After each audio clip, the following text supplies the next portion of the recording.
Hello. नमस्कार. Lokhande sir ऐकायला येते का? Hello, please come in. Hello, ऐकायला येते? हॅलो,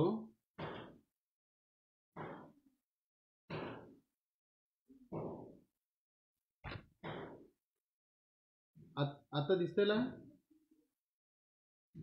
मला एक मेसेज टाका.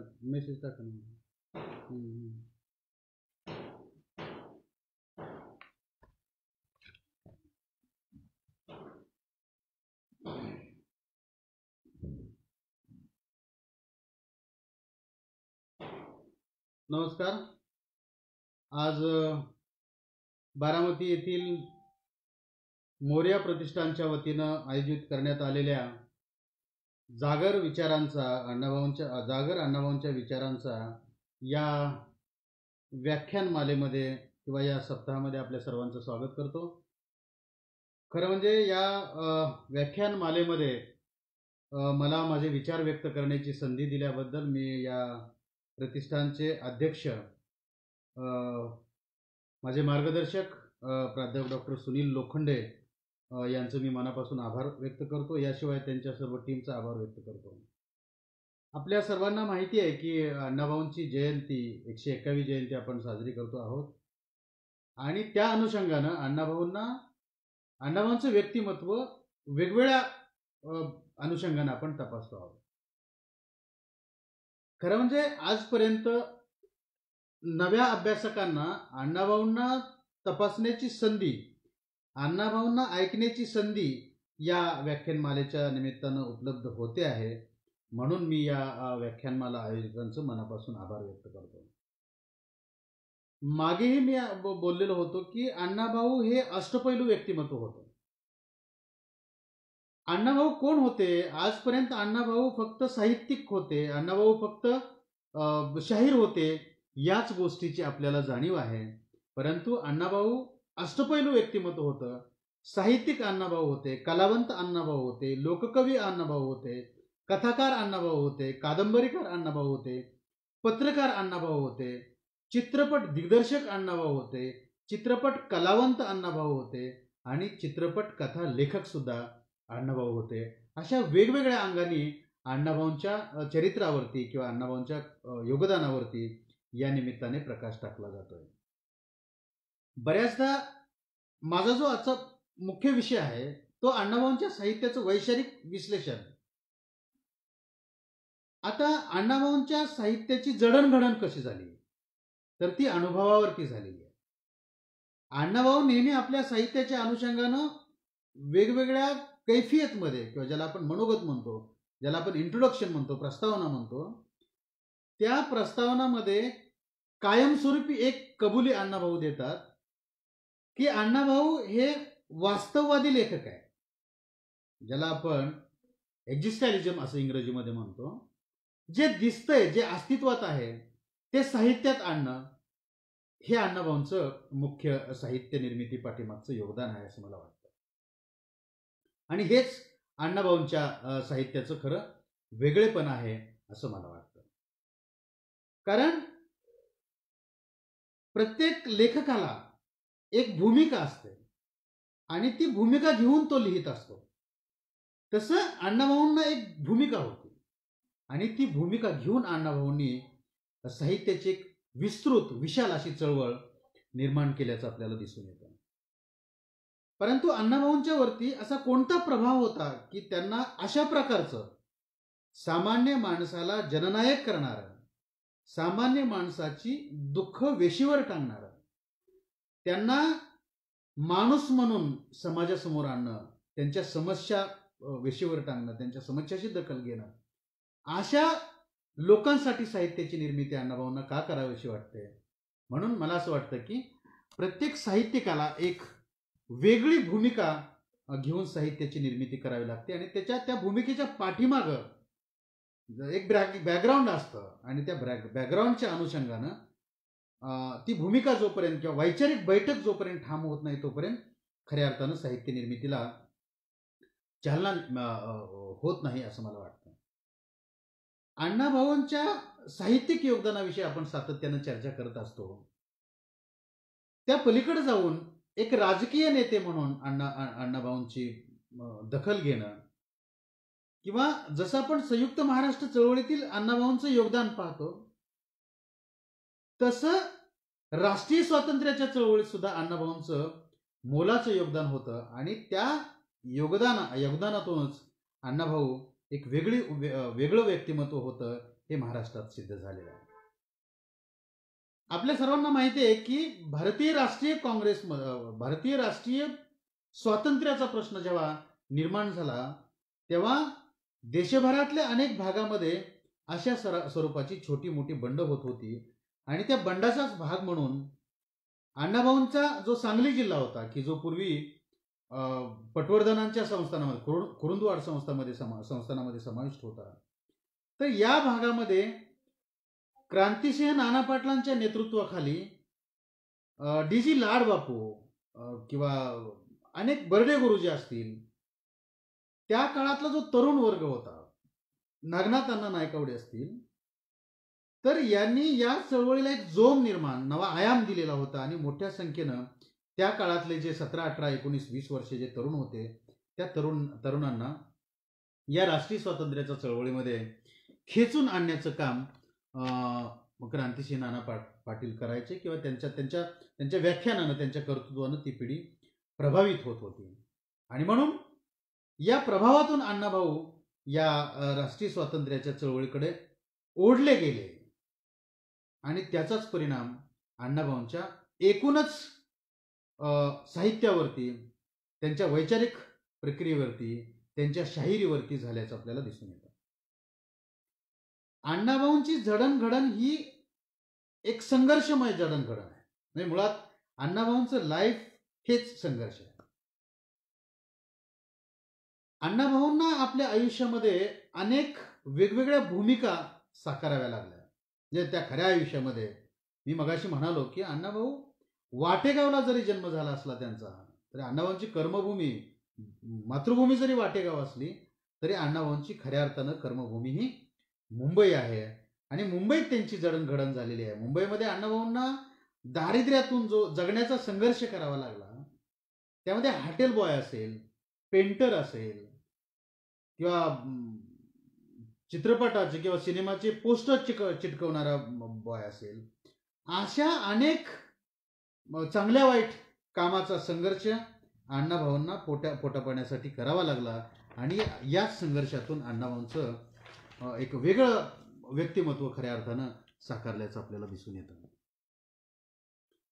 अण्णाभाऊ किती दिवस शिकले या संदर्भामध्ये काही मतमतांतर आहेत. कुणी म्हणतं अण्णाभाऊ 1.5 दिवस शिकले, कुणी म्हणतं की अण्णाभाऊ शाळेतच गेले नव्हते, कुणी म्हणतं अण्णाभाऊ मॅट्रिक्युलेशन झालेले आहे. मला असं वाटतं की एक अण्णाभाऊंच्या चरित्राचा अभ्यासक म्हणून, अण्णाभाऊच्या कार्याचा अभ्यासक म्हणून माझं स्वतःचं मत असं आहे की अण्णाभाऊ अल्पशिक्षित होते. म्हणजे 1.5 दिवस शाळेत गेले होते, याच्यावरती माझ्यासारखा अभ्यास करणारा, अण्णाभाऊंच्यावरती अभ्यास करणारा माणूस ठाम असायला पाहिजे असं माझं मत आहे. अर्थातच एक त्यातलं साधारण गोष्ट आपण अशी गृहीत धरूया की अण्णाभाऊ अल्पशिक्षित होते, 1.5 दिवस शाळेत गेले होते. असा 1.5 दिवस शाळेत जाणारा माणूस एका वेगळ्या अंगानं साहित्यिक भूमिका घेऊन काही लिखाण करतो, कादंबरी लिहितो, कथा लिहितो, शाहिरी लिहितो, संयुक्त महाराष्ट्र चळवळीमध्ये काही कटाव लिहितो, काही गण लिहितो आणि त्याला भारतीय साहित्याच्या इतिहासामध्ये एक वेगळं वळण देतो. म्हणजे मला असं वाटतं की अण्णाभाऊंची शाहिरी किंवा अण्णाभाऊंचं साहित्य हे परंपरावादी साहित्य नाही, तर ते परिवर्तनवादी साहित्य आहे. मुळातच माझा आजचा बोलण्याचा जो विषय आहे तो अण्णाभाऊंच्या साहित्याचं वैचारिक विश्लेषण आहे. आता अण्णाभाऊंचं साहित्य म्हणजे केवळ कथा आहेत का, केवळ कादंबऱ्या आहेत का, केवळ शाहिरी आहे का, केवळ गण आहेत का, केवळ लावण्या आहेत का, तर असं अजिबात नाही. या सगळ्यांना मिळून आपण अण्णाभाऊंचं साहित्य म्हणतो. किंवा जेव्हा वैचारिक विश्लेषण ही गोष्ट आपण मांडायला सुरुवात करतो, तेव्हा कथाकार अण्णाभाऊ आपल्याला बघावे लागतात, साहित्यिक अण्णाभाऊ, कादंबरीकार अण्णाभाऊ, चित्रपट लेखक अण्णाभाऊ. शाहीर अण्णाभाऊ, लोककवी अण्णाभाऊ, या सगळ्या गोष्टींचा विचार आपल्याला त्या अनुषंगानं करावा लागतो. खरं म्हणजे अण्णाभाऊंचं साहित्यिक जडणघडण जी आहे ती 1944 नंतर झाल्याचे आपल्याला दिसून येतं.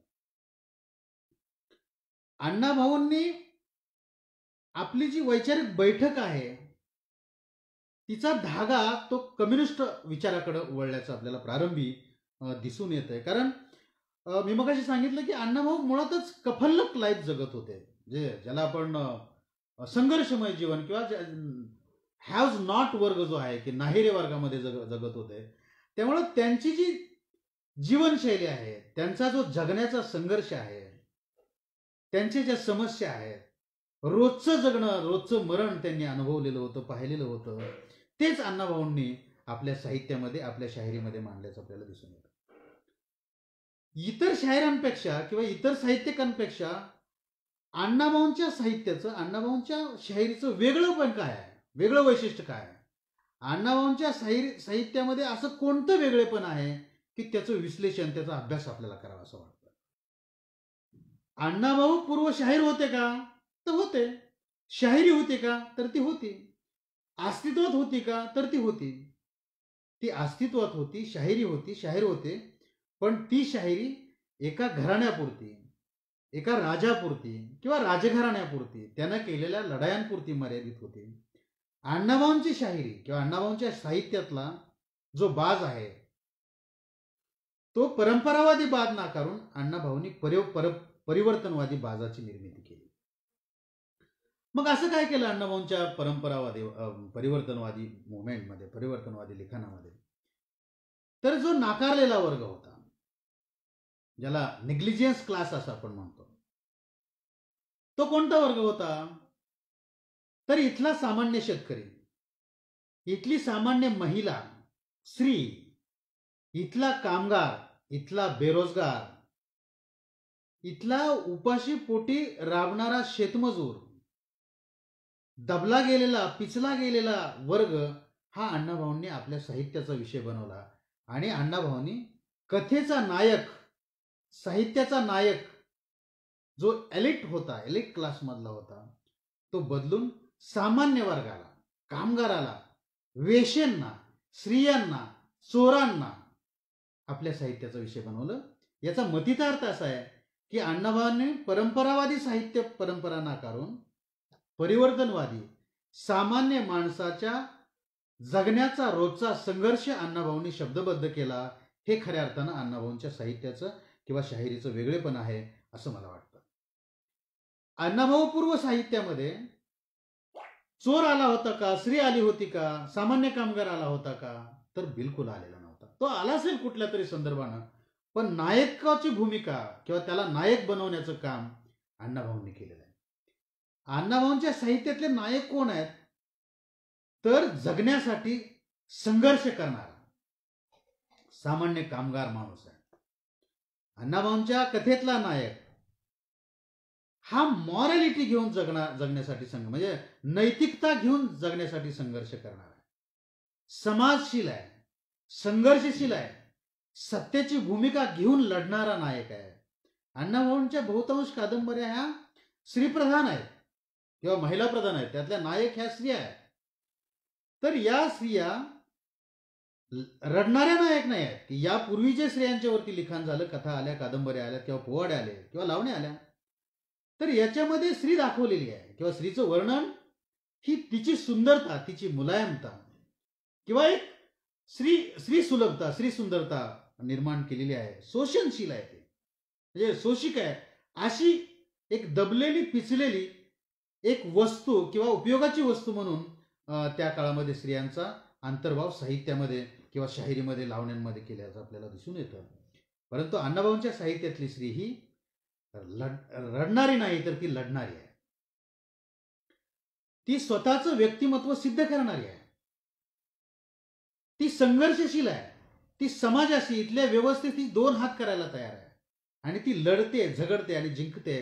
अशा प्रकारचं साहित्य अण्णाभाऊंनी निर्माण केलेलं आहे. अण्णाभाऊ आपल्या साहित्यामध्ये अंधश्रद्धाचं समर्थन करत नाही. अण्णाभाऊ आपल्या साहित्यामध्ये शास्त्रीय किंवा सायंटिफिक ॲटिट्यूडचं समर्थन करतात. नव्या विचाराचं प्रबोधनाचं समर्थन करतात. म्हणून अण्णाभाऊंचं साहित्य हे इतर साहित्यांपेक्षा वेगळं आहे.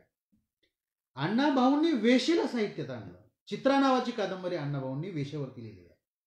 रत्ना नावाची कादंबरी अण्णाभाऊंनी वेशेवरती लिहिली आहे. आणि ह्या वेशा, ह्या नायिका या वेशा व्यवसायाचं समर्थन करत नाहीत, तर त्या नरकातून बाहेर पडून आम्हाला एक वेगळं प्रतिष्ठेचं, अस्मितेचं जीवन जगण्यासाठी धडपडणारी ही संघर्षशील नायिका अण्णाभाऊंनी चित्राच्या अनुषंगानं उभी केलेली आपल्याला दिसून येतं. अण्णाभाऊ नैतिकतेची कास धरणारे आहेत. अण्णाभाऊ मोरॅलिटीला महत्व देतात. म्हणून अण्णाभाऊंच्या ज्या कथा आहेत त्या कथांमध्ये सुद्धा अण्णाभाऊंनी एक वेगळं लढणारा, जगण्यासाठी संघर्ष करणारा, परंतु आपल्या चारित्र्याला कुठेही धक्का न लावता, ज्याला आपण मोरॅलिटी म्हणतो किंवा नीतिमत्ता म्हणतो, नीतिमान नायक, संघर्षशील नायक अण्णाभाऊ उभा करताना आपल्याला दिसून येतात. अण्णाभाऊंच्या साहित्याचे अनेक प्रकार पडतात किंवा कथांचे अनेक प्रकार पडतात. सामाजिक राजकीय नायक प्रधान कथा असतील किंवा संघर्षशील नायकांच्या कथा असतील, स्वातंत्र्य चळवळीमध्ये सहभागी असणाऱ्या क्रांतिकारकांच्या वर आधारलेल्या कथा असतील, अशा वेगवेगळ्या कथा अण्णाभाऊंनी उभ्या करून त्यातले नायक हे समाजाला एक आदर्श निर्माण करून दिल्याचं आपल्याला दिसून येतं.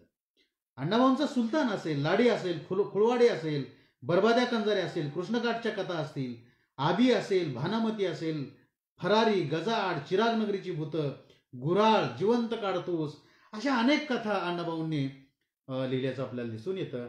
आणि त्या सर्व कथेतले नायक हे संघर्षशील आहे. या समाजाला काहीतरी नवं देणारा आहे. या समाजामध्ये सामाजिक समता निर्माण करणारा आहे. या समाजातली अंधश्रद्धा दूर करणारा नायक अण्णाभाऊंनी उभा केलेला आहे. अण्णाभाऊंच्या कथा, कादंबऱ्या किंवा शाहिरी ही केवळ मराठीत नाही आहे, तर ती भारतीय भाषांमध्ये, इतर भारतीय भाषा, हिंदी असेल, सिंधी असेल, बिहारी असेल, तमिळ असेल, काय म्हणू आपण त्याला, मल्याळम असेल, अशा वेगवेगळ्या भाषांमधून अण्णाभाऊंच्या साहित्याचं भाषांतर झालेलं आहे. याशिवाय जगभरातल्या 27 भाषांमधून अण्णाभाऊंच्या कथा, अण्णाभाऊंच्या कादंबऱ्या भाषांतरित झालेल्या आहेत. खऱ्या अर्थानं जर्मन भाषा असेल, झेक भाषा असेल, इंग्लिश असेल, पॉलिश असेल, रशियन असेल, अशा वेगवेगळ्या भाषातून अण्णाभाऊंच्या साहित्याची, ज्याला ट्रान्सलेशन आपण म्हणतो, अशा प्रकारचं साहित्य जगभरातल्या वेगवेगळ्या भाषांमध्ये गेल्याचं आपल्याला दिसून येतं. अण्णाभाऊंनी आपल्या साहित्यामध्ये ग्रामीणता आणलेली आहे. अण्णाभाऊ म्हणजे याचा अर्थ ग्रामीण जीवन, दलित जीवन, स्वातंत्र्य लढ्यातील अनुभव, स्त्रियांचे अनुभव विश्व, झोपडपट्टीतील गुन्हेगारी विश्व, भटक्यांचे अनुभव विश्व, अशा वेगवेगळ्या घटनांच्या वरती अण्णाभाऊ लिखाण करताना आपल्याला दिसून येतात. म्हणून खऱ्या अर्थानं अण्णाभाऊंच्या साहित्यातला नायक, अण्णाभाऊंच्या कथेतला नायक हा मी नायक आहे असं मला वाटतं. म्हणजे समाजातला सर्वसामान्य माणसाला असं वाटतं की मी अण्णाभाऊंच्या कथेतला नायक आहे. या माझ्या संपूर्ण आयुष्यभोवती अण्णाभाऊंची कथा फिरते किंवा त्या कथेत कुठंतरी माझा रोल आहे, याचाच अर्थ सामान्य माणूस हा अण्णाभाऊंच्या कथेशी, अण्णाभाऊंच्या साहित्याशी, अण्णाभाऊंच्या विचाराशी कुठंतरी जोडला गेल्याचं आपल्याला दिसून येत आहे. अण्णाभाऊंचा शाहीर म्हणून उल्लेख जो आहे किंवा शाहीर म्हणून जो उदय झालेला आहे तो 1944 नंतर संयुक्त महाराष्ट्र चळवळीला जो वेग आलेला आहे, त्या वेगाच्या अनुषंगानं जे लालबावटा कलापथकाची निर्मिती तत्कालीन कम्युनिस्ट बॅनर खाली झालेली आहे. आपल्याला सर्वांना माहिती आहे की जसं भारतीय स्वातंत्र्य चळवळ ही एक चळवळ भारतामध्ये ऐतिहासिक चळवळ म्हणून गणली जाते, तशीच संयुक्त महाराष्ट्र चळवळ नावाची एक चळवळ पॅरलल, म्हणजे राष्ट्रीय स्वातंत्र्याच्या चळवळीला पॅरलल चळवळ भारतामध्ये भाषिक राज्याच्या निर्मितीच्या चळवळी उभ्या राहिल्याचं आपल्याला दिसून येतं. 1944 नंतर जसं भारतीय स्वातंत्र्य एका विशिष्ट टप्प्यावरती आलेलं होतं, तसंच भारतीय भाषिक राज्याच्या निर्मितीच्या चळवळी सुद्धा एका विशिष्ट टप्प्यावरती आलेल्या होत्या. म्हणजे तेलुगू भाषिकांसाठी स्वतंत्र आंध्राची निर्मिती मागणारं, तेलुगू भाषिकांचं एक स्वतंत्र राज्य व्हावं, यासाठी काही आंदोलनं आंध्र प्रदेशमध्ये उभा राहिलेली होती. गुजराती भाषेवरती आधारलेलं आमचं स्वतंत्र गुजरात राज्य निर्माण व्हावं म्हणून काही चळवळी गुजरात राज्यामध्ये निर्माण झालेल्या होत्या.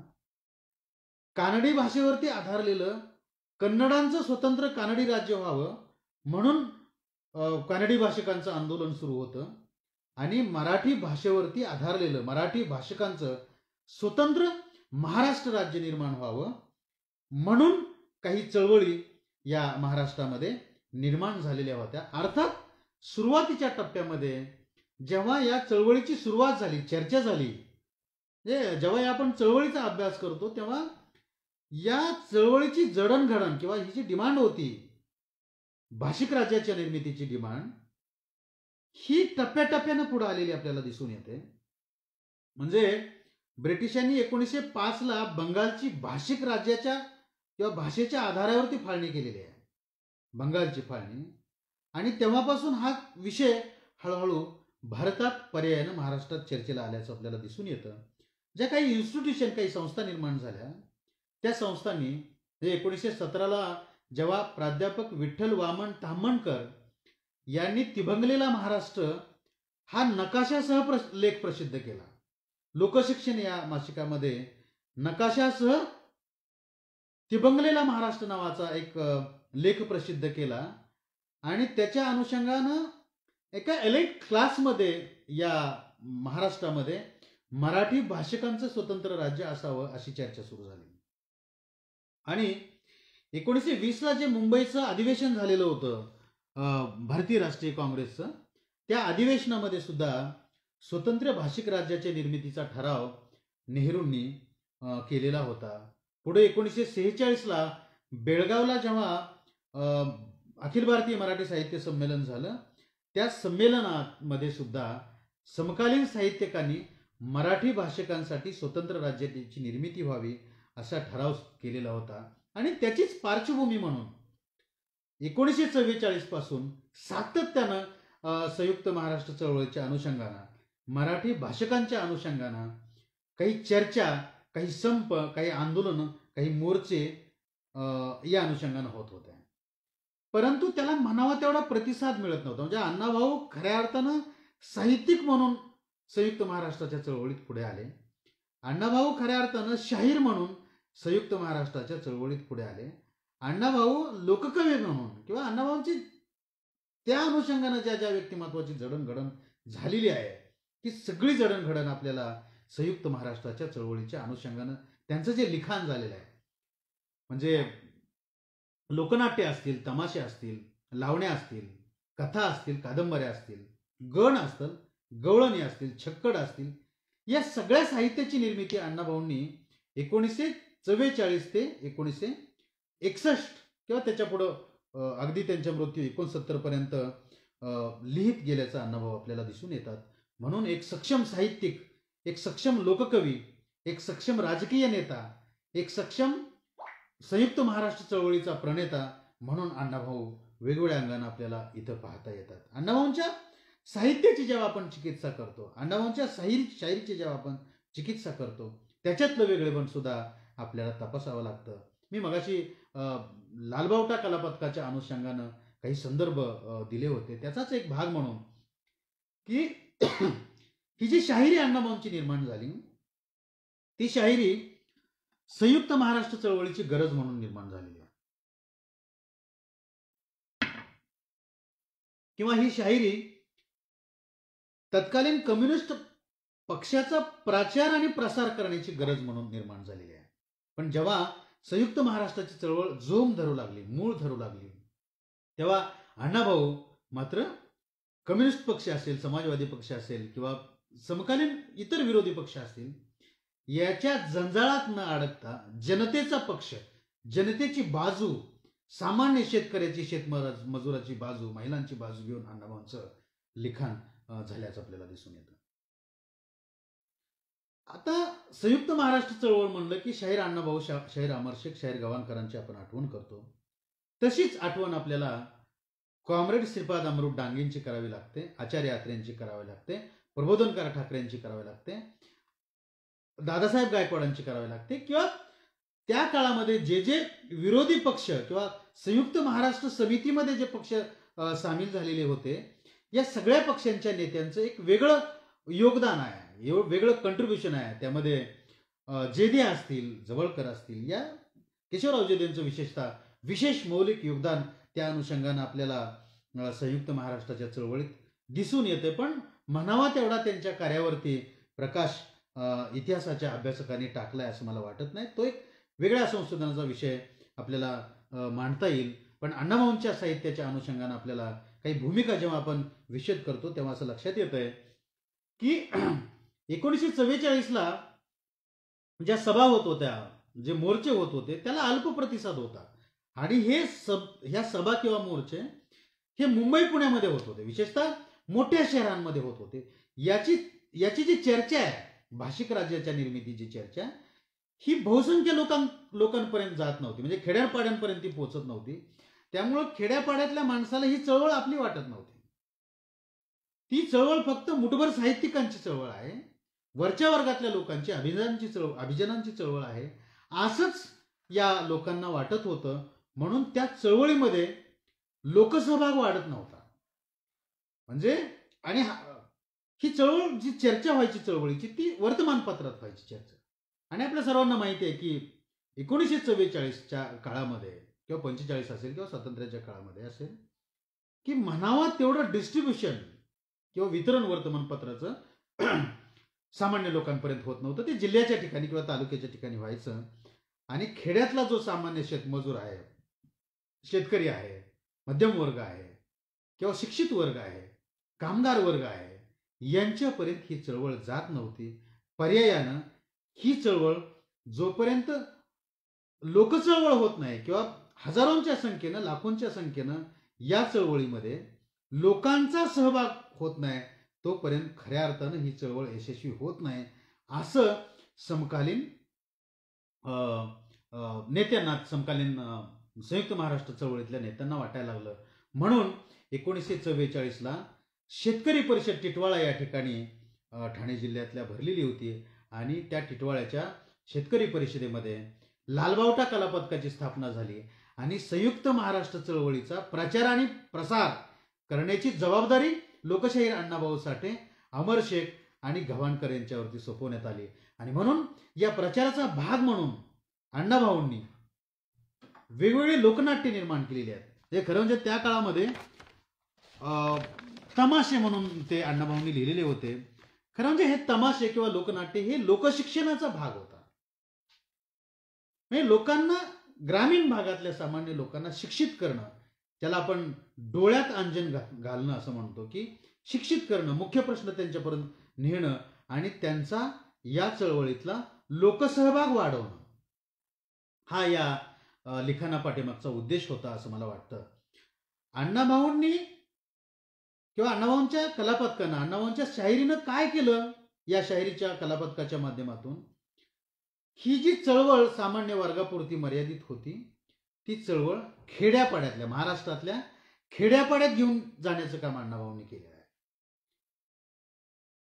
अमरावती असेल, धुळे असेल, जळगाव असेल, कोल्हापूर असेल, कोकण असेल, नाशिक असेल, सोलापूर असेल, अशा मुंबई असेल, महाराष्ट्रातल्या वेगवेगळ्या भागांमध्ये ही चळवळ अण्णाभाऊ घेऊन गेले. म्हणजे अण्णाभाऊंचं लिखाण आणि अमरशेखांची वाणी, म्हणजे अण्णाभाऊंची लेखणी आणि अमरशेखांची वाणी ही महाराष्ट्रातल्या समाजमनाला आकर्षित करत होती.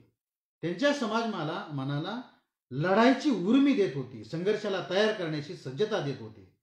म्हणून अण्णाभाऊंची शाहिरी महाराष्ट्रामध्ये प्रसिद्ध झाली आपल्याला दिसून येतं. अण्णाभाऊंची शाहिरी जेव्हा महाराष्ट्रात वेगवेगळ्या गावात कार्यक्रम होत होते कलापथकाचे, तेव्हा लोकांच्या लक्षात आलं की अरे हा मराठी भाषेचा प्रश्न किंवा संयुक्त महाराष्ट्र चळवळीचा एकभाषिक राज्याचा प्रश्न हा माझा प्रश्न आहे.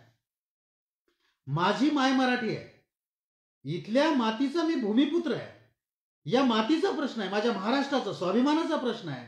आणि म्हणून ही संयुक्त महाराष्ट्र चळवळ ही माझी चळवळ आहे असं लोकांना वाटायला लागलं. म्हणून लाखोंच्या संख्येनं ग्रामीण भागातला सामान्य शेतकरी, शेतमजूर किंवा सामान्य वर्ग या चळवळीमध्ये सहभाग घ्यायला लागला. अण्णाभाऊंनी ही चळवळ काय आहे, ही कुणासाठी आहे, कुणाची चळवळ आहे, याचं लिखाण आपल्या तमाशाच्या माध्यमातून केलेलं आहे. आणि जे तमाशे, जी लोकनाट्य लिहिली ती या संयुक्त महाराष्ट्र चळवळीची गरज म्हणून लिहिली. म्हणजे 100 भाषणानं जी जागृती होणार नव्हती, 100 वर्तमानपत्रात छापून आलेल्या बातम्यांनी जी जागृती होणार नव्हती ती एका कलापथकाच्या कार्यक्रमानं ही जागृती व्हायला लागली.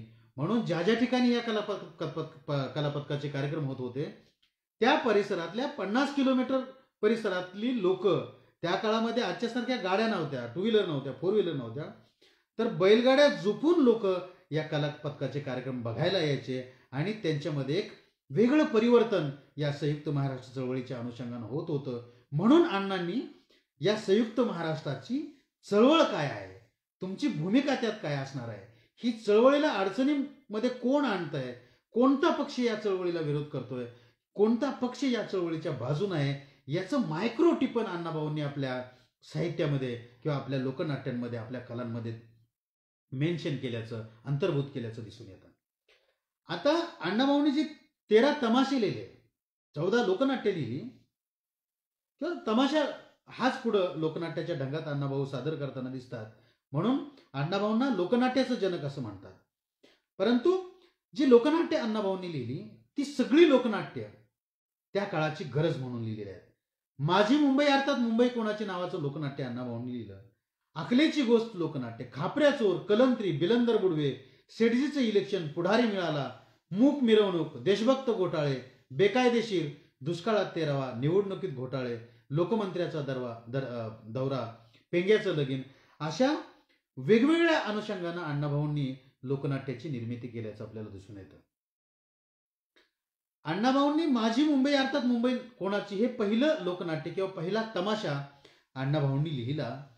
हा तमाशा संयुक्त महाराष्ट्र चळवळ किंवा मुंबई शिवाय महाराष्ट्र निर्माण करण्याचा घाट ज्या पद्धतीनं समकालीन काँग्रेस सरकारनं नेहरूच्या नेतृत्वाखाली केलेला आहे त्याचा संदर्भ घेऊन, अर्थातच संयुक्त महाराष्ट्राचा संदर्भ घेऊनच हा तमाशा अण्णाभाऊंनी लिहिलेला होता, माझी मुंबई अर्थात मुंबई कोणाची. त्या काळामध्ये मुंबई वेगळी आणि उर्वरित महाराष्ट्र वेगळा करण्याचा घाट त्या काळामध्ये भाषिक राज्याच्या निर्मितीच्या अनुषंगानं जो आयोग निर्माण केलेला होता, ज्याला फाजल अली आयोग असं म्हणतो, त्या आयोगानं द्विभाषिक राज्याची शिफारस केली. त्याच्या अगोदर काही दार कमिशन निर्माण केलेलं होतं, काही कमिशन्स निर्माण झालेली होती. तर त्याच्यामध्ये द्विभाषिक राज्याची निर्मिती किंवा द्विभाषिक राज्याची निर्मिती करून मुंबई हे स्वतंत्र केंद्रशासित प्रदेश म्हणून मुंबईला घोषित करायचं आणि मुंबई महाराष्ट्रापासून तोडायचा घाट त्या काळातील सरकारनं घातलेला होता. म्हणून मुंबई ही महाराष्ट्राची आहे. मुंबई शिवाय महाराष्ट्र म्हणजे शिराशिवाय धड, अशी भूमिका त्या काळात अण्णाभाऊंनी किंवा आचार्य अत्रेंनी घेतलेली असल्यामुळं कामगारांचा सहभाग त्या काळामध्ये मोठ्या संख्येनं झाल्याचं आपल्याला दिसून येत आहे. कारण मुंबई हे कामगार चळवळीचं आगर होतं. कामगार चळवळीला सुद्धा संयुक्त महाराष्ट्र चळवळीमध्ये खेचून आणण्याचं श्रेय जर कोणाला द्यावं लागत असेल तर ते अण्णाभाऊंच्या लेखणीला, अमरशेखांच्या वाणीला आणि गव्हाणकरांच्या शाहिरीला द्यावं लागतं असं मला वाटतं. अण्णाभाऊंनी माझी मुंबईमध्ये जो आशय व्यक्त केलेला आहे किंवा आशयाची मांडणी अण्णाभाऊ करतात, एकीकडं गुजरातचा बनिया म्हणजे व्यापारी वर्ग मुंबईला गिळंकृत करण्याचा प्रयत्न करतोय आणि दुसरीकडं इथला कामगार, इथला शेतकरी मात्र मुंबई महाराष्ट्राची आहे, मराठी भाषिकांचा आहे, असा युक्तिवाद अण्णाभाऊंनी लिखित केलेला आहे, मेन्शन केलेला आहे. आणि म्हणून त्यातला जो विष्णू आहे तो इथल्या मराठी भाषिकांचं प्रतिनिधित्व करतो. त्यातला जो बनिया आहे, मुनिमजी आहे, तो गुजरातच्या व्यापारी वर्गाचं प्रतिनिधित्व करतो. आणि समकालीन जे काँग्रेसचे नेते होते ते मुंबई महाराष्ट्रापासून तोडून गुजरातला द्यायची, कारण गुजरातचे बरेचसेच व्यापारी मुंबईमध्ये स्थायिक झालेले आहेत. मुंबईतल्या आर्थिक नाड्या ह्या खऱ्या अर्थानं गुजराती लोकांच्याकडे आहेत. म्हणून गुजराती लोकांना मुंबई द्यायचा घाट त्या काळामध्ये समकालीन सरकारनं घातलेला होता. म्हणून यातला मूळ प्रश्न काय आहे हे अण्णाभाऊंनी माझी मुंबई अर्थात मुंबई कोणाची या लोकनाट्यामध्ये केलेली आहे. या लोकनाट्यामध्ये मोरारजी देसाईंच्या भूमिकेवरती अण्णाभाऊंनी कडाडून टीका केलेली आहे. आणि म्हणून या लोकनाट्यावरती 1946ला मोरारजी सरकारनं बंदी घातली आणि अण्णाभाऊंच्यावरती गुन्हा दाखल केलेला आहे, त्यांना पकड वॉरंट सोडलेला आहे. आणि अण्णाभाऊंनी पुढे 1946ला जरी बंदी असली तरी सुद्धा हाच तमाशा लोकनाट्याच्या नव्या ढंगामध्ये ठाण्यामध्ये सादर केला आणि तेव्हापासून तमाशाला लोकनाट्य म्हणायची परंपरा सुरू झाली. म्हणून खऱ्या अर्थानं अण्णाभाऊ हे लोकनाट्याचे खरे जनक आहेत असं मला वाटतं. मी मगाशी असं म्हणालो की अण्णाभाऊंच्या शाहिरीतलं किंवा अण्णाभाऊंच्या साहित्यातलं वेगळेपण काय, तर हेच अण्णाभाऊंच्या साहित्यातलं वेगळेपण आहे की अण्णाभाऊ हे सत्याला महत्व देतात, नैतिकतेला महत्व देतात, भाषेला महत्व देतात, प्रांताला महत्व देतात, आमचा स्वाभिमान जागृत करण्याचा प्रयत्न करतात.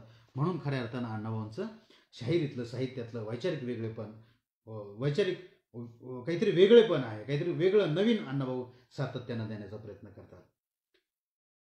माझ्या व्याख्यानामध्ये पुन्हा पुन्हा कामगाराच्या अनुषंगानं काही संदर्भ येतात, पुन्हा पुन्हा मायभूमीच्या अनुषंगानं काही संदर्भ येतात, मातृभूमीच्या अनुषंगानं काही संदर्भ येतात, भाषेच्या अनुषंगानं काही संदर्भ येतात.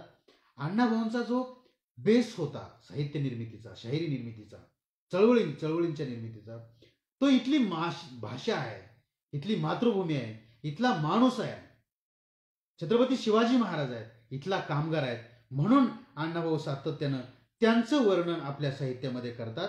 अण्णाभाऊंची शाहिरी ही परंपरावादी शाहिरी नव्हती, तर ती परिवर्तनवादी होती.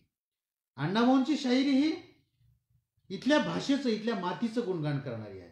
आणि म्हणून या इथल्या मराठी माणसाशी एका वेगळ्या भावनिक अंगानं अण्णाभाऊ या चळवळीची आणि तिथल्या काय म्हणू आपण त्याला की भाषेची, चळवळीची एक भावनिक गुंतवणूक खऱ्या अर्थानं अण्णाभाऊ आपल्या साहित्याच्या माध्यमातून किंवा कलेच्या माध्यमातून करताना आपल्याला दिसून येतात. आपल्या सर्वांना माहिती आहे की पूर्वीचे जे पोवाडे होते ते कुणाला तरी राजा राजवाड्यांना वंदन करणारे होते. की मुळातच शाहीर हे काय म्हणू आपण त्याला की एखाद्या राजघराण्याची नोकरी करायचे. शाहीर हे एखाद्या राजघराण्याची नोकरी करायचे आणि म्हणून त्यांचं गुणगान गायचं. म्हणजे भाट नावाची जी परंपरा होती, विशेषतः राजस्थान राज्यामध्ये भाटांची परंपरा. हे भाट काय करायचे तर शाहिरी लिहायचे, शाहिरी गायचे. पण कोणाची शाहिरी होती ही? खऱ्या अर्थानं शाहिरी त्या राजघराण्याची असायची. म्हणजे त्या काळातली कर्तृत्ववान व्यक्ती कोण आहेत, त्यांनी कोणत्या कोणत्या लढाया केल्या, आणि म्हणून त्या राजघराण्याच्या परंपरेला वंदन करणारी परंपरा समकालीन भाट शाहिरांनी केलेली आहे. परंतु अण्णाभाऊंनी ही परंपरा नाकारली. गणेश वंदना नावाची परंपरा जी होती, म्हणजे प्रत्येक लोकसंस्कृतीमध्ये गणेशाला वंदन करण्याची परंपरा होती. म्हणजे अर्थात चित्रपटाची निर्मिती करायची असेल तरी सुद्धा गणेशाला वंदन, शाहिरी करायची असेल, कलावंताचे कार्यक्रम असतील तरी सुद्धा गणेशाला वंदन.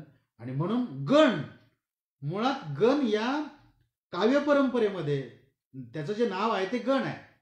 गण म्हणजे प्रथम सुरुवात, ही गणाला म्हणजे गणपतीला, गणपती देवतेला वंदन करण्याची परंपरा समकालीन शाहिरांनी निर्माण केलेली होती. परंतु अण्णाभाऊंनी याच्यामध्ये परिवर्तन केलं आणि मायभूमीला, छत्रपती शिवबाला आणि क्रांतिकारकांना वंदन करण्याची परंपरा आपल्या कवनांमधून अण्णाभाऊंनी केलेली आहे. म्हणून अण्णाभाऊंनी आपले जे पोवाडे किंवा शाहिरी कवनं निर्माण केली त्याच्यामध्ये अण्णाभाऊंचं जे परिवर्तनवादी काही विचार आहेत ते डोकावताना आपल्याला किंवा लिखित झालेले आपल्याला दिसून येतात. म्हणून त्याची सुरुवात अण्णाभाऊ आपल्या शाहिरीची सुरुवात अशी करतात. प्रथम मायभूमी चरणा छत्रपती शिवबा चरणा स्मरणी गातो कवना. प्रथम मायभू चरणा छत्रपती शिवबा चरणा स्मरणी गातो कवना. स्वराज्य माझा जन्मसिद्ध हक्क आहे करुणी गर्जना. क्रांतिकारी वीरांना, त्यागी हुतात्म्यांना, स्वराज्यासाठी किंवा देशासाठी देह झिजवला त्या नररत्नांना अण्णाभाऊ वंदन करतात. अण्णाभाऊंनी या क्रांतिकारकांना, छत्रपती शिवाजी महाराजांच्या कार्याला, इथल्या मराठी मायभूमिकाला वंदन करण्याची परंपरा अण्णाभाऊ निर्माण करतात. म्हणून अण्णाभाऊंच्या वैचारिक बैठकीतलं, शाहिरीतलं, त्यांच्या लेखनातलं हे वेगळेपण आहे असं मला वाटतं. म्हणून अण्णाभाऊंच्या शाहिरीत एक वेगळं नवा विचार, प्रबोधनवादी विचार, परिवर्तनवादी विचार आल्याचं आपल्याला दिसून येतं. अण्णाभाऊ एक बुलंद प्रतिभेचे शाहीर होते. खरं तर शाहीर हा जसा काळाचा भाष्यकार असतो तसा तो इतिहासाचा साक्षीदार सुद्धा असतो. मी असं म्हणतोय की शाहीर हा जसा काळाचा भाष्यकार असतो तसा तो इतिहासाचा साक्षीदार पण असतो. त्याच भूमिकेतून अण्णाभाऊंनी काही समकालीन घटनांविषयी पोवाडे लिहिलेले आहेत, नाटकं लिहिलेली आहेत, कथा लिहिलेल्या आहेत, कादंबऱ्या लिहिलेल्या आहेत. मला असं वाटतं की अण्णाभाऊंचं साहित्य हे इतिहासाचं अस्सल साधन आहे. आता हे अस्सल साधन कसं? अण्णाभाऊंनी जे पोवाडे लिहिलेले आहेत ते समकालीन घटनांना गृहीत धरून लिहिलेले आहेत. कालीन that was a observation of contemporary event असं मला म्हणावंसं वाटतं. समकालीन घटनांचा अन्वयार्थ अण्णाभाऊंनी आपल्या साहित्यात, आपल्या शाहिरीमध्ये केलेला आहे. आपल्या सर्वांना माहिती आहे की अण्णाभाऊंची शाहिरी जरी संयुक्त महाराष्ट्रापुरती मर्यादित मराठी भाषेच्या अनुषंगाने लिहिलेली असली तरी सुद्धा त्यांच्या शाहिरीचा, त्यांच्या वैचारिक विद्वत्तेचा इम्पॅक्ट समकालीन घटनांवरती झालेला आहे. नव्हे तर समकालीन घटनांचा इम्पॅक्ट सुद्धा अण्णाभाऊंच्या वैचारिक विश्लेषणामध्ये डोकावतो आहे असं मला वाटतं. जसं संयुक्त महाराष्ट्र चळवळीच्या अनुषंगानं अण्णाभाऊ महाराष्ट्राची परंपरा नावाचा पोवाडा लिहितात, शेतकऱ्यांच्या जीवनावरती गाणी लिहितात, महाराष्ट्रावरती लावणी लिहितात, कामगाराच्या वरती कवनं करतात, कामगारांच्या हाताला वंदन करणारी गीतं लिहितात. तसंच अण्णाभाऊ महाराष्ट्रामध्ये किंवा देशभरामध्ये ज्या वेगवेगळ्या घटना घडतात त्या घटनांवरती सुद्धा समकाळामध्ये अत्यंत अस्सल साधन म्हणून केलेलं भाष्य सुद्धा आपल्याला अण्णाभाऊंच्या साहित्यामध्ये दिसून येतं. अण्णाभाऊंनी महाराष्ट्राच्या बाहेर ज्या घटना घडत होत्या त्या घटनांचं यथोचित वर्णन अण्णाभाऊ करतात. आणि म्हणून मी मगाशी म्हणालो की अण्णाभाऊंचं साहित्य, अण्णाभाऊंची शाहिरी ही समकालीन घटनांचं अस्सल साधन म्हणून सुद्धा आपल्याला ऐतिहासिक मांडणीमध्ये किंवा ऐतिहासिक लिखाणामध्ये वापरता येईल असं एक अस्सल साधन म्हणून अण्णाभाऊंच्या साहित्याकडे किंवा अण्णाभाऊंच्या शाहिरीकडे आपल्याला बघता येतं. ज्या काळामध्ये महाराष्ट्रामध्ये भाषिक आंदोलनाची निर्मिती झालेली होती, सुरुवात एक वेगळ्या टप्प्यावरती हे आंदोलन आलेलं होतं, त्याच काळामध्ये बंगालमध्ये प्रचंड मोठा दुष्काळ पडलेला होता आणि या दुष्काळामध्ये तिथली जनता, बंगालमधली जनता ही उपाशीपोटी तडफडून मरत होती. त्यांच्या अन्नपाण्याचा प्रश्न निर्माण झालेला होता. जसं आज एक वेगळ्या भूमिकेतनं भारत कोरोनाच्या अनुषंगानं आपला मार्गक्रमण करतोय, तसं एक भयान दुष्काळ त्या काळामध्ये बंगालमध्ये पडलेला होता. आणि म्हणून माणसं त्या दुष्काळाच्या झळांनी इतकी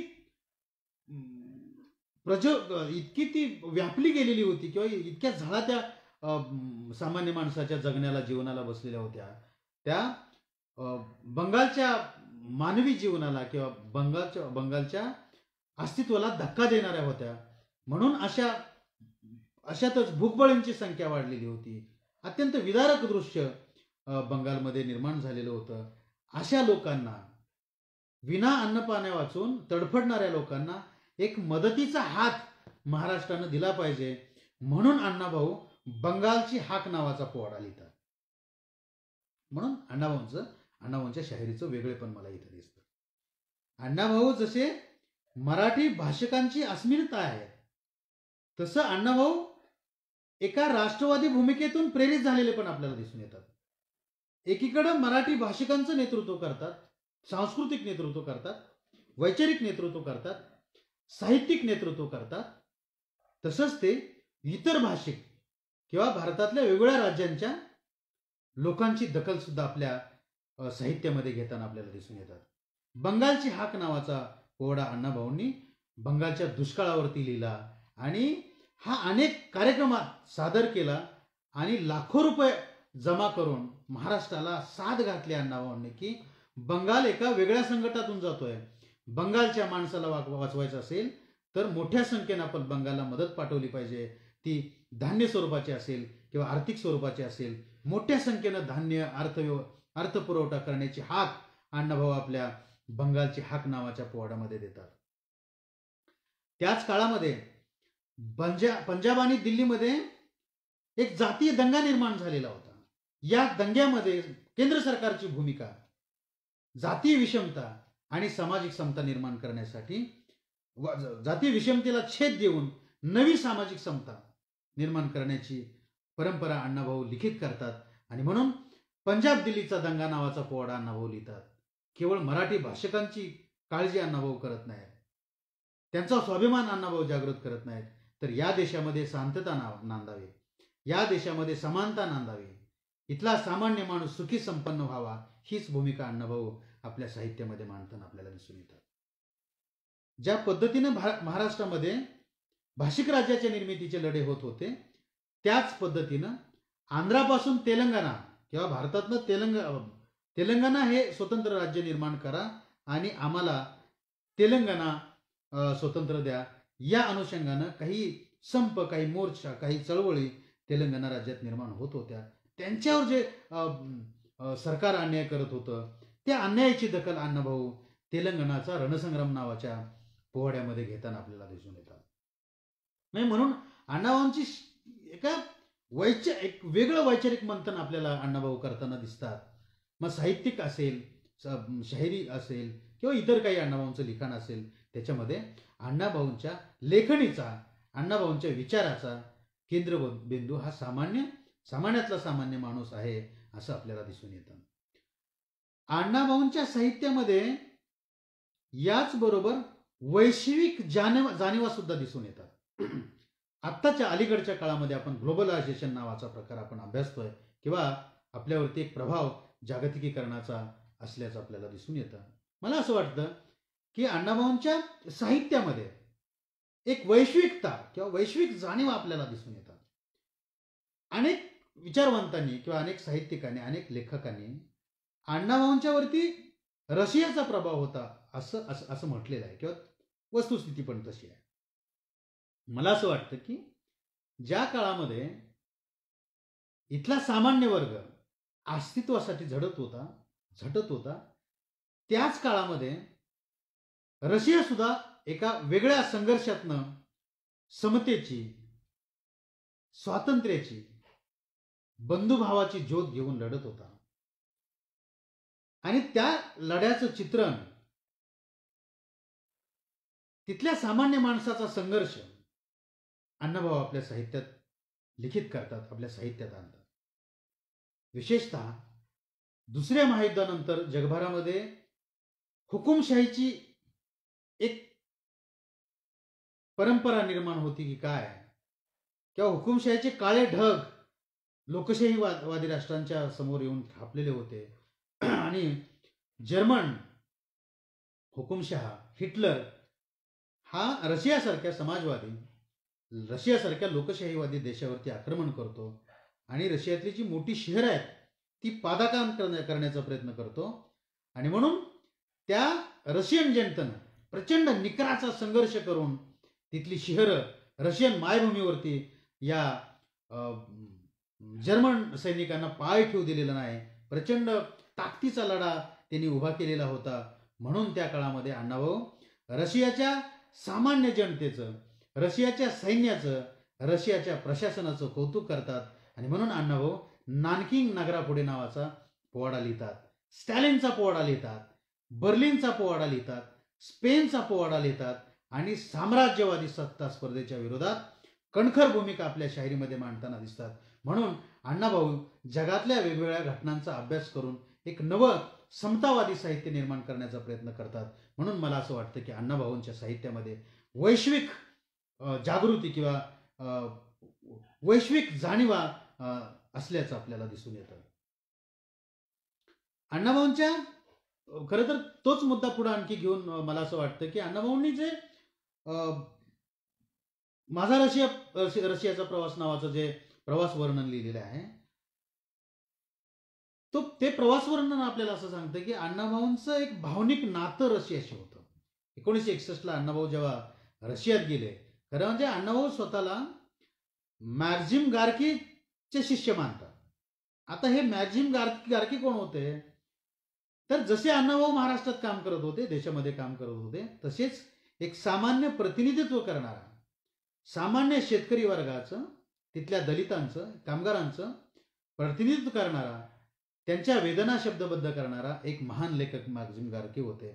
आणि म्हणून अण्णाभाऊंवरती गार्कीचा प्रभाव होता, किंवा मायकोवस्की जे रशियातले कवी होते त्यांचा प्रभाव अण्णाभाऊंच्यावरती होता हे आपल्याला दिसून येतात. म्हणून अण्णाभाऊंना रशियाबद्दल एक विशेष आकर्षण होतं, एक ओढ होती. आणि त्या आकर्षणाच्या अनुषंगानं अण्णाभाऊ रशियात जाण्याच्या पूर्वीच अण्णाभाऊंचं सर्व साहित्य रशियन आणि झेक भाषेमध्ये ट्रान्सलेट झालेलं होतं. म्हणून अण्णाभाऊ रशियाला जाऊ इच्छित होते. सुदैवानं इंडो रशियन कल्चर सोसायटीनं अण्णाभाऊंना भारताचं प्रतिनिधित्व म्हणून निमंत्रित केलं. आणि जेव्हा अण्णाभाऊ रशियाला गेले तेव्हा अण्णाभाऊ काय पाहत होते रशियामध्ये, असं कोणती गोष्ट अण्णाभाऊंना भावत होती की रशियामध्ये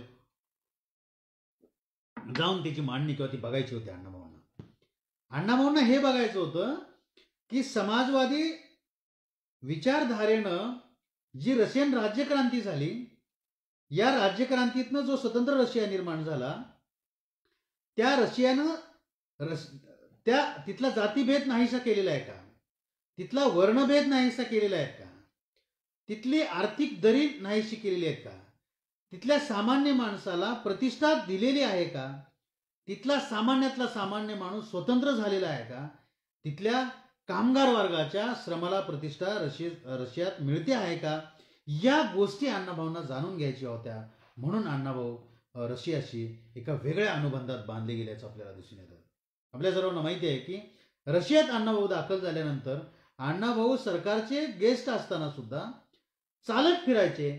आणि चालत फिरून ते काय पाहत होते, तिथल्या बागेत बसलेल्या लोकांना भेटायचे, त्यांच्याशी चर्चा करायचे की स्वतंत्र रशियामध्ये किंवा समाजवादी क्रांतीनंतर इथल्या रशियामधला सामान्य माणूस खुश आहे का, इथल्या कामगाराला स्वातंत्र्य आहे का, इथल्या कामगाराची अस्मिता जागृत होते आहे का, इथली माणसं झोपडपट्टीत राहतात का, तिथली रशियातली माणसं मुंबईसारखी पुलाखाली राहतात का, तिथल्या माणसांना दारिद्र्याला सामोरं जावं लागतंय का, अशा अनेक गोष्टींचा अण्णाभाऊ अभ्यास आणि निरीक्षण रशियामध्ये गेल्यानंतर करत होते. अण्णाभाऊंचं एक निरीक्षण मात्र अण्णाभाऊ नोंदताना दिसत आहेत की भारतामध्ये यंत्र माणसाला गुलाम करत होतं.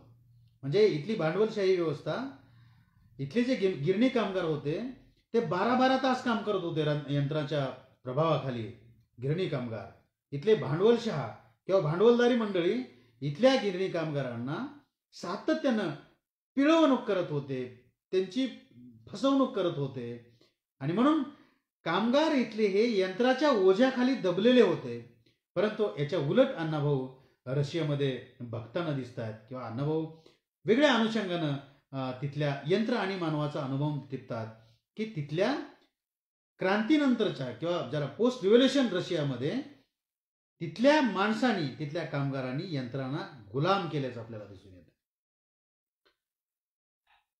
रशियन राज्यक्रांतीनं स्वातंत्र्यता बहाल केली, समता बहाल केली, बंधुभाव बहाल केला. अण्णाभाऊंनी भारताचं जेव्हा सांस्कृतिक भूमिका अण्णाभाऊ मांडतात,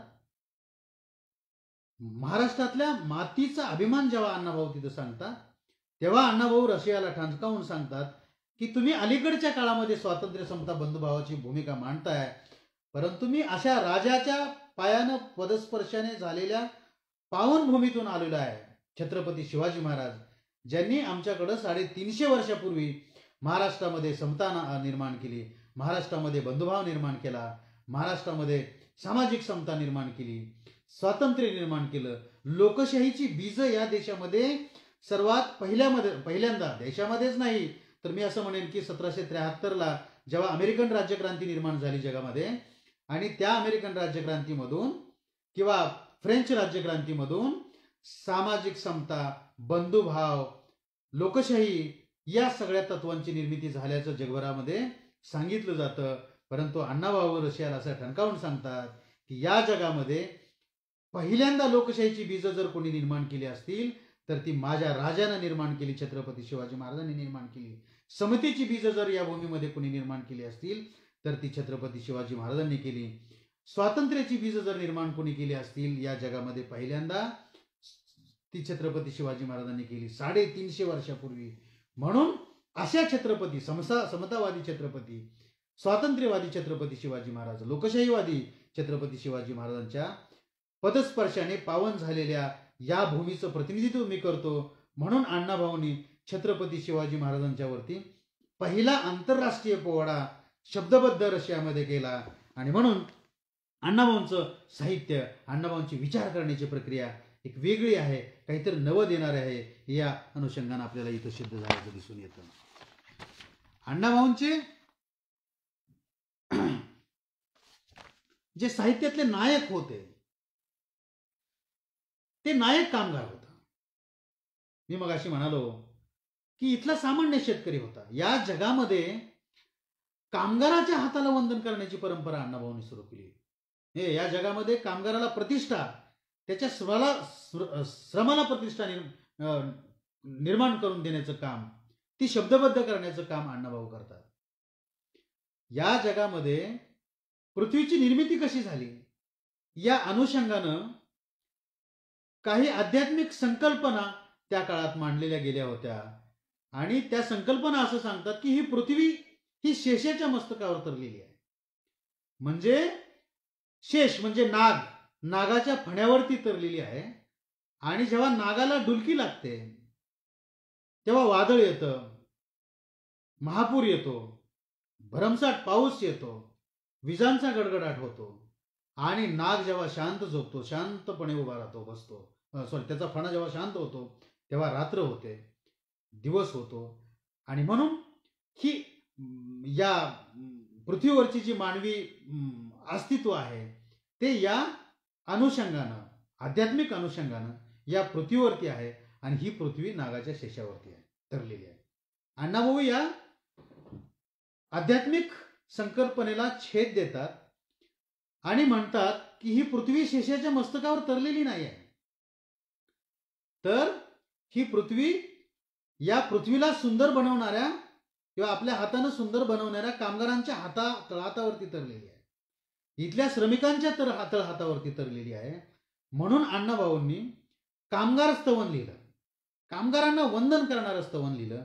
आणि अण्णाभाऊ या कामगाराच्या स्तवनामध्ये या प्रथम मी जर कोणाला वंदन करत असेल तर मी कामगाराच्या हाताला वंदन करतो. म्हणून अण्णाभाऊ या कामगार स्तवनामध्ये लिहितात, प्रारंभी मी आजला करजाचा येथे पुजला, जो व्यापुनी संसारता हलवी बोल. म्हणजे या जगामध्ये सर्वात प्रारंभी जर मी कुणाला वंदन करत असेल तर या कामगाराच्या हाताला वंदन करतो, की जो संसारामध्ये आपण आपल्या संसारामध्ये व्यापून सुद्धा या पृथ्वीला किंवा या पृथ्वीला सुंदर बनवण्याचं काम हा कामगार करतोय, आपल्या हाताने करतोय. म्हणून अण्णाभाऊ कामगाराच्या हाताला वंदन करतात.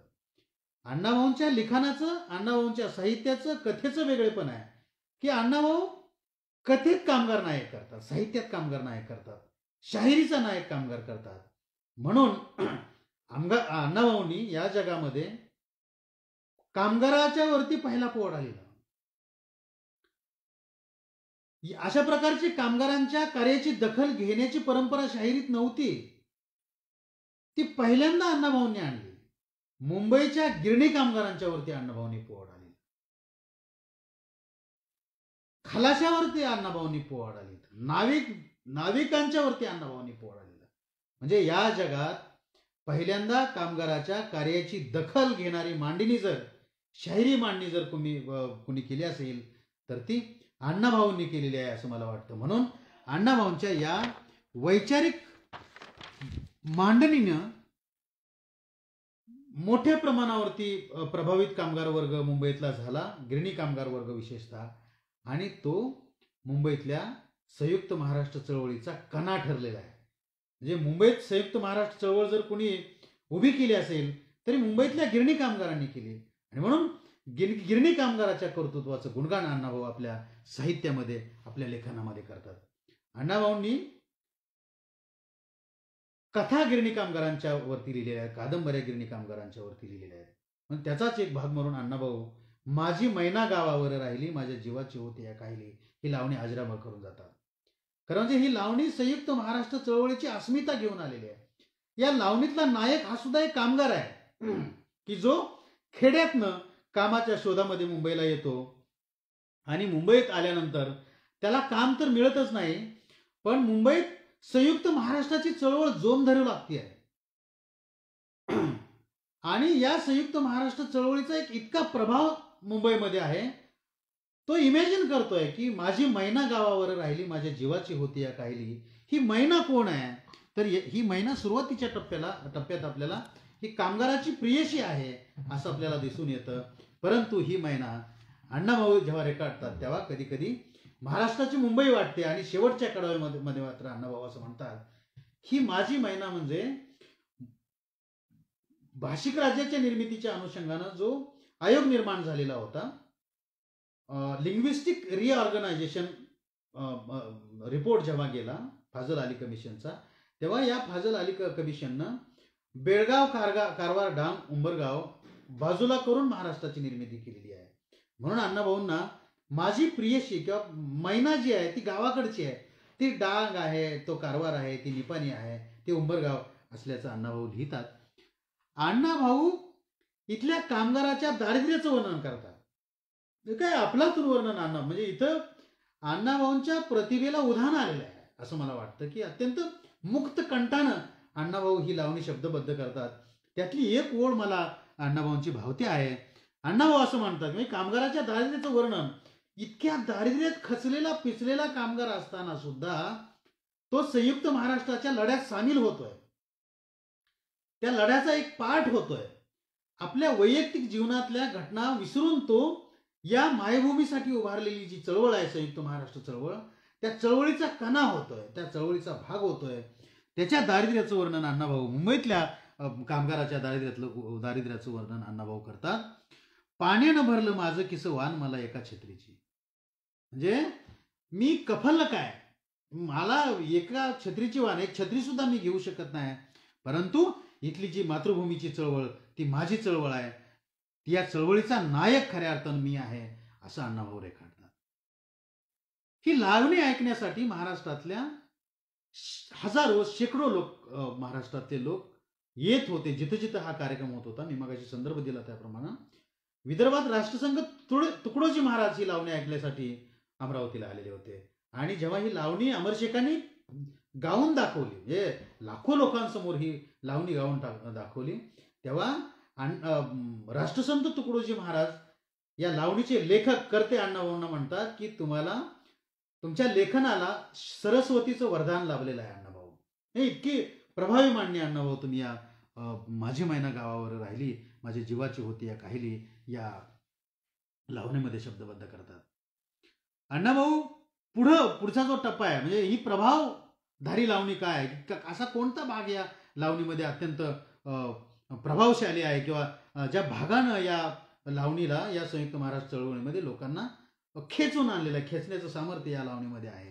आणि म्हणून अण्णाभाऊ असं म्हणतात की महाराष्ट्रात गुढी उभारली विजयाची. म्हणजे ही विजयाची गुढी कधी उभारली, तर मी मगाशी सांगत होतो की मुंबई महाराष्ट्रापासून तोडण्याचा घाट घातलेला आहे, परंतु फाजल अली कमिशननं मुंबई महाराष्ट्रामध्ये समाविष्ट केली, द्विभाषिक राज्याची निर्मिती नष्ट केली आणि डांग, उंबरगाव, कारवार हे महाराष्ट्रापासून बाजूला केला.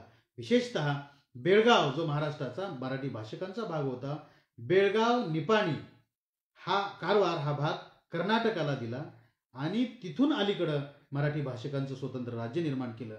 डांग, उंबरगाव हा भाग गुजरातला जोडला आणि तिथून अलीकडं मराठी भाषकांचं स्वतंत्र राज्य निर्माण केलं. त्याच्या अनुषंगानं अण्णाभाऊ काही गोष्टी विषद करतात. त्या पुढच्या कडव्यात अण्णाभाऊ असं म्हणतात, महाराष्ट्रानं गुढी उभारली विजयाची, दाखवली रीत भिंतीला पाठ लावून लढायची. महाराष्ट्रानं गुढी उभारली विजयाची, दाखवली रीत भिंतीला पाठ लावून लढायची. परी तगमग थांबली नाही माझ्या अंतरीची, परी तगमग थांबली नाही माझ्या अंतरीची. गावाकडं माझी मैना भेट नाही तिची, गावाकडं माझी मैना भेट नाही तिची. तीच गत झाली आहे या अखंड महाराष्ट्राची. बेळगाव, कारवार, डांग, उंबरगाव मालकी दुजांची. धोंड खंडणीची, कमाल दंडेलीची, चीड बेकीची, गरज एकीची. म्हणून विनवणी आहे या शाहिराची. आता वळू नका, रणी पळू नका, कुणी चळू नका. बिनी मारायची अजून राहिली, माझ्या जीवाची होती या कायली. ही बिनी काय आहे, तर बिनी म्हणजे डांग, उंबरगाव, बेळगाव, निपाणी, कारवार हा महाराष्ट्रातनं अजूनही वेगळा आहे. जोपर्यंत तो भाग महाराष्ट्रामध्ये येत नाही तोपर्यंत खऱ्या अर्थानं हा संयुक्त महाराष्ट्र चळवळ ही संयुक्त महाराष्ट्र चळवळ यशस्वी झालेली आहे असं मला वाटत नाही, असं अण्णाभाऊ म्हणतात. म्हणून तो भाग महाराष्ट्रामध्ये मराठी भाषिकांमध्ये जोपर्यंत समावेश होत नाही तोपर्यंत माझ्या जीवाची काहिली होते, अशी मांडणी अण्णाभाऊ करतात. अण्णाभाऊंनी ज्या कादंबऱ्या निर्माण केल्या त्या अजरामर झाल्या. 7 कादंबऱ्यावरती अण्णाभाऊंच्या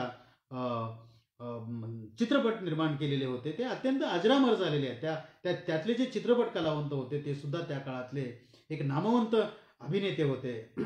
मला असं वाटतं की वारणेच्या खोऱ्यात असेल, चित्र असेल, रत्न असेल, रूपा असेल, संघर्ष, फुलपाखरू, गुलाम, ठासलेल्या बंदुका, जिवंत काडतूस, चंदन, मंगला, कुरूफ, अहंकार, अग्निदिव्य, आवडी, माकळीचा माळ, फकीरा, डोळे मोडीत राधा चाले, मास्तर, अशा एकाहून एक सरस कादंबऱ्या अण्णाभाऊंनी निर्माण केल्या. आणि त्यातला जो नायक आहे तो या मातृभूमीसाठी, या मातृभूमीच्या अस्तित्वासाठी झगडणारा, संघर्ष करणारा नायक अण्णाभाऊंनी उभा केलेला आहे. अण्णाभाऊंनी ज्या कथा लिहिलेल्या आहेत त्या कथा सुद्धा, त्याची टायटल सुद्धा पहा, बरबाद्या कंजारी. हा स्वतःच्या अस्तित्वासाठी झगडणारा, चिराग नगरीची भूत, निखारा, नवती, पिसाळलेला माणूस, आबी, फरारी, भानामती, कृष्णकाठच्या कथा, गजाआड, घुराळ, अशा एकाहून सरस कथा अण्णाभाऊ देतात. आणि यातले नायक आहेत, इथली जी सामाजिक विषमता आहे ती समता निर्माण करण्यासाठी पुढे आणलेली, समता निर्माण करण्यासाठी पुढे आणलेल्या कथा आहेत. अण्णाभाऊ तिथली सामाजिक विषमता विशद करतात. अण्णाभाऊ आपल्या कथेमध्ये ग्रामीणता विशद करतात. दलितांचं जगणं, स्त्रियांचं जगणं अण्णाभाऊ आपल्या कथांमधून मांडतात आणि त्यांच्या जगण्याला, त्यांच्या दुःखाला वाचा फोडण्याचं काम अण्णाभाऊ करतात. अण्णाभाऊंच्या साहित्याचं विश्लेषण जेव्हा आपण करतो तेव्हा अण्णाभाऊंच्या साहित्यातला प्रत्येक नायक हा माणसासाठी, जगण्यासाठी संघर्ष करणारा नायक आहे. त्यांचा प्रत्येक नायक हा स्वाभिमानी आहे, संघर्षाला सज्ज आहे. त्यांचा प्रत्येक नायक हा कामगार आहे, कष्टकरी आहे, शेतकरी आहे, शेतमजूर आहे, चोर आहे, वेश्या आहे, भटक्या जमातीतला तो जगण्यासाठी संघर्ष करणारा भटका आहे. परंपरेनं व्यवस्थित नाकारलेल्या या लोकांना सामाजिक प्रतिष्ठा निर्माण करण्याचं काम, सामाजिक प्रतिष्ठा देण्याचं काम अण्णाभाऊंनी केलं. या देशामध्ये पहिल्यांदा साहित्यात डोंबारी अण्णाभाऊंनी आणला, या साहित्यामध्ये पहिल्यांदा वेश्येला अण्णाभाऊंनी आणलं, या साहित्यामध्ये मुरळीवरती पहिल्यांदा किंवा मुरळीला नायक कथेचं, कादंबरीचं करण्याचं काम अण्णाभाऊंनी केलं. म्हणून अण्णाभाऊंच्या काही कादंबऱ्या, काही कथा या देशप्रेमानं ओतपोत भरलेल्या आहेत. अनेक वारणेच्या खोऱ्यात नावाचा कथासंग्रह वारणेच्या खोऱ्यात नावाची कादंबरी अण्णाभाऊंची आहे. त्यातला जो सत्तू भोसला आहे तो या देशाच्या स्वातंत्र्यासाठी लढणार आहे.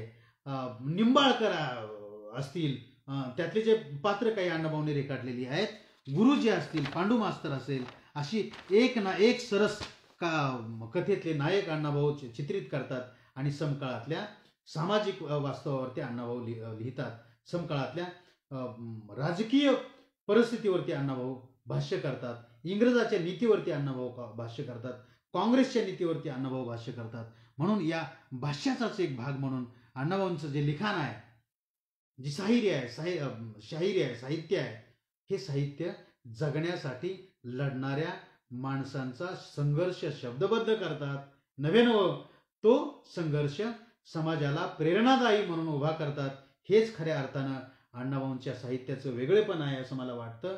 अण्णाभाऊंचं गोवा मुक्ती संग्रामामधील कार्य, अण्णाभाऊंचं मराठवाडा मुक्ती संग्रामातलं कार्य, अण्णाभाऊंचं स्वातंत्र्याच्या संग्रामातलं कार्य, अण्णाभाऊंचं संयुक्त महाराष्ट्र चळवळीतलं कार्य, साहित्यिक म्हणून अण्णाभाऊ, लोकलेखक म्हणून अण्णाभाऊ, कवी म्हणून अण्णाभाऊ, पत्रकार म्हणून अण्णाभाऊ, स्तंभलेखक अण्णाभाऊ, चित्रपट लेखक अण्णाभाऊ, अशा वेगवेगळ्या अनुषंगानं अण्णाभाऊच्या व्यक्तिमत्वाची चर्चा आपल्याला वेगवेगळ्या अनुषंगानं करता येऊ शकते. मला असं वाटतं की मला जो वेळ दिलेला होता तो थोडा पुढे गेला आहे, पण तरीही ज्या ज्या गोष्टी अण्णाभाऊंच्या साहित्याच्या अनुषंगानं, शाहिरीच्या अनुषंगानं विश्लेषण करायच्या होत्या त्या आपल्यासमोर मांडलेल्या आहेत. आपण सर्वांनी अत्यंत चांगल्या रीतीनं माझं हे सगळं ऐकून घेतलं. मला आपल्याशी संवाद साधण्याची संधी आमचे मार्गदर्शक मित्र डॉक्टर सुनील लोखंडे सर, की जे सातत्यानं काहीतरी वेगळं क्रिएटिव्ह करत असतात, समाजासमोर मांडत असतात, त्यांनी ती दिली. त्याबद्दल मी आपल्या सर्वांचं, आदरणीय डॉक्टर लोखंडे सरांचं मनापासून आभार व्यक्त करतो. माझ्या स्टाफमधली काही मंडळी माझ्या व्याख्यानासाठी आवर्जून उपस्थित आहेत.